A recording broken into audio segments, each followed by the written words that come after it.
বাতিজা, আমার ভাই শাহ আলমে একটা পঙ্কিরাজ গাড়ি কিনছে, এই যে পঙ্কিরাজ, এই গাড়িটার নাম দেওয়া হয়েছে পঙ্কিরাজ, বন্ধু মোটরস থেকে। হ্যাঁ, গাড়িটা অনেক সুন্দর ভাই, এটার খুব যত্ন করে। এই যে দেখছো না, সকালবেলা আনি গাড়িটা কত সুন্দরে দুই মুছি পরিষ্কার করি, একবার এটা জাকাস করে রেখেছে।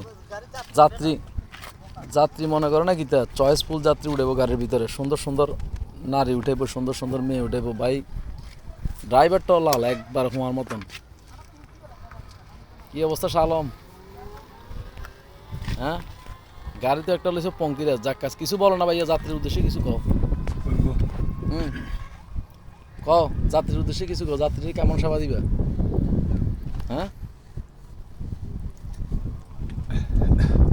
ভাইয়ের মনটা আজকে বেশি ভালো নাই।